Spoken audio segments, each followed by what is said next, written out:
What's up? This is Corey Buckner, and I'm the founder of Collections.com, the Christian community. I want to thank you for taking the time to come and check us out today, and I hope that you get a moment to look around, check out some of the members, read some of their writings, look at some of their photographs, and maybe make a few new friends. I want to take a moment to share a story with you, something that my wife said was so funny that I had to share it. And at the end of it, there was a biblical twist, a message that God gave me related to what had happened to me that I thought also was worth sharing. I work in downtown Chicago. And on a good day, if I leave out on my lunch break and I walk fast enough, I can just about make it over to the beach in front of Navy Pier, spend a few minutes, eat my lunch, and then head back to work. This is something that I just figured out about 2 weeks ago. So the first day I was going to make the trek over, you know, I left work, I'm walking, and when you get over by the pier, there's an expressway across the top. So you have to go under on this walkway that they created for men, and you come up on the other side, and there you are, the lakefront in all of its splendor and beauty.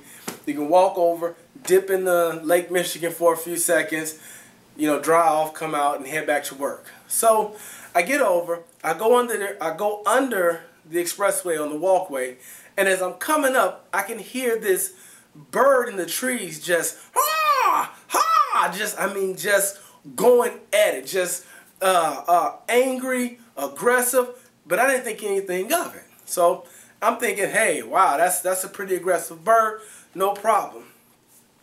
I walk past and I go on over to the beach and I spend a few minutes there. I roll my pants legs up and I step in Lake Michigan. I'm thinking, man, this is sweet. I like this.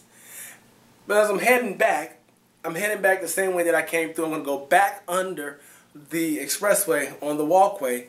And as I'm walking under, I feel something whack, grab me in the back of the head and start pulling on my hair. And I'm like, wow, what? You know, I'm shocked. I'm like, did something just fall on me? What just happened? As I look back, I can see the bird just flying away, looking back at me like, what?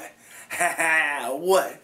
And I'm like, wow, that bird just attacked me, you know? But I'm thinking, it happens. Maybe it just flew into me. Maybe it fell. Maybe it bumped into me.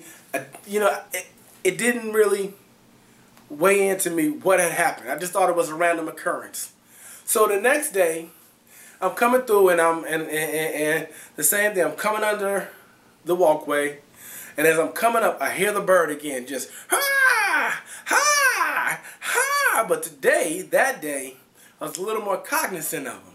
I was a little more aware that he was watching me and I was watching him.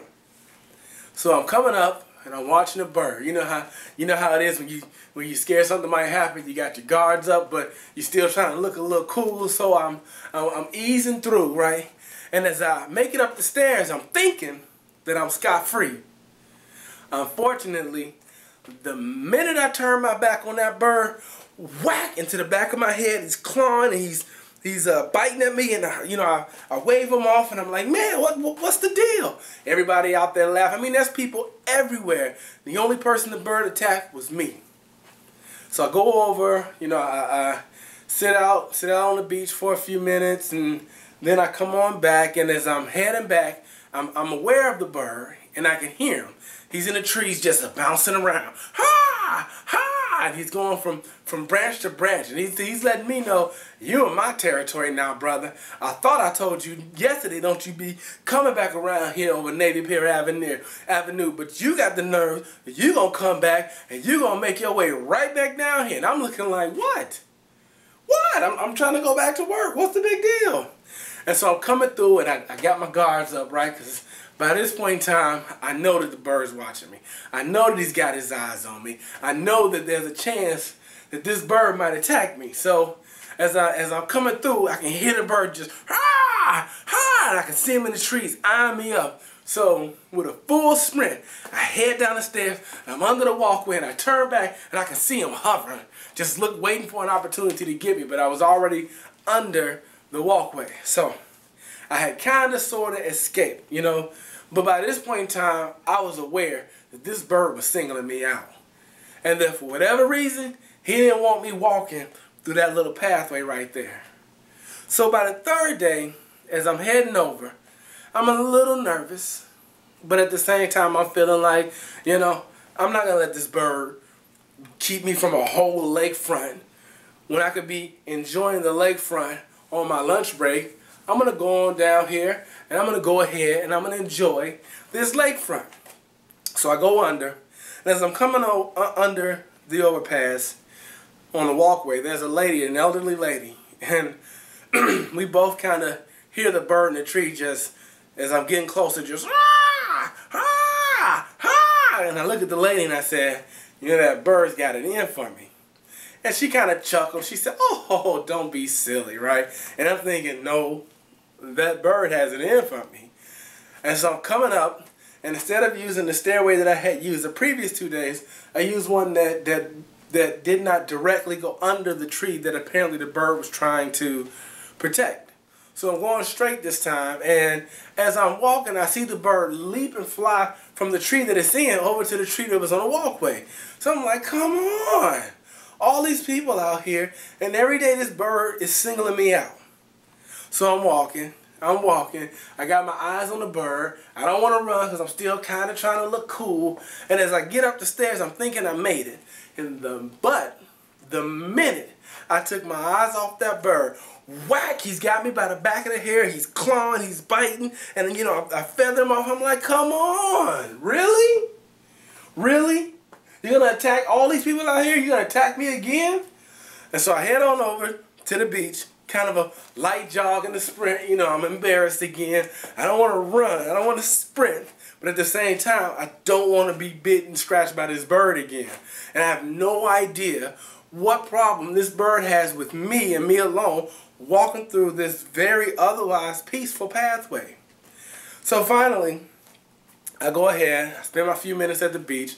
I'm a little on edge because it's obvious at this point in time that I'm going to have to cross past a bird that I'm legally not allowed to hurt. It's a $250 fine I found out if I hurt that bird.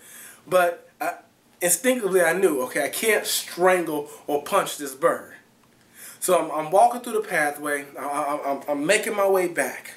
And I'm thinking, okay, today I'm going to be a little bit smart. I'm not just going to let this bird keep grabbing the back of my head. So I had on a little polo shirt, and I pulled up my polo shirt over my head. This is funny already, because there were a few people out there who had seen the bird attack me, and then there were other people out there who had no idea why I'm walking around with my polo shirt pulled up over my head. And so as I'm making my way to the pathway, I'm looking back and I see the bird. And as I'm looking back, I can see the bird just hovering. Just waiting, eyeing for an opportunity to swoop down and grab me, right? And so I pulled it over my head even more, right? And I pulled it over my head more, and I look back a second time, and the bird is swooping a little bit closer, just looking for an opportunity to attack.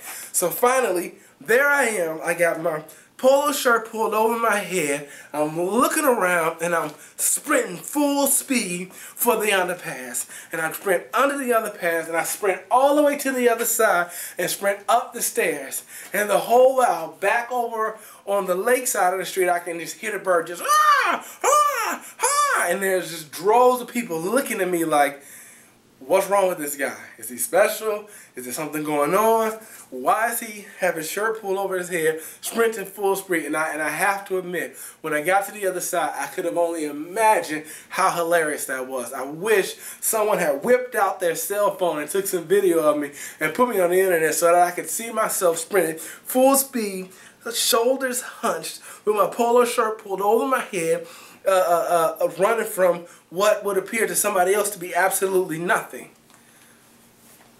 So, at the end of day 3, I had had enough. I wanted to know, why was this bird after me and me alone?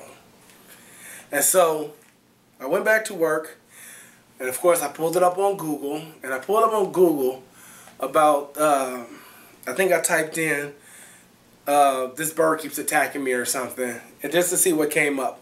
And of course there were a lot of results, and most of the results were from the same time of the year only different years. So from about mid-July 2012, 2011, 2010, and they're all questions. One of them I felt really bad when I read it. It said, this bird keeps attacking my child in the backyard, and now he's afraid to go outside. And it was like mid-July 2012, 2010, 2011.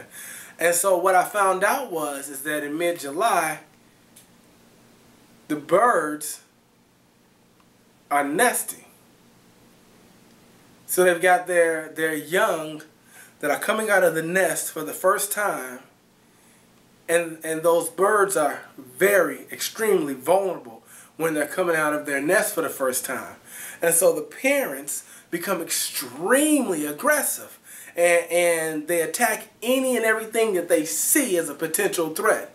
So my only thought was that because I have a mohawk and my hair is black, and these are what you call red-winged crows, and they have they're basically crows with a little orange patch on their ring. I said maybe they mistook my haircut, which at the time was fresh and is not today. But maybe they mistook my haircut for a larger bird of its own kind. Of course, a larger bird would be a threat to it. So I started to think about that, and I said, wow, here it is, this tiny bird, probably compared to me about that big.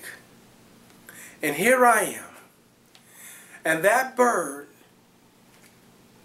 was so intent on protecting what it had given birth to.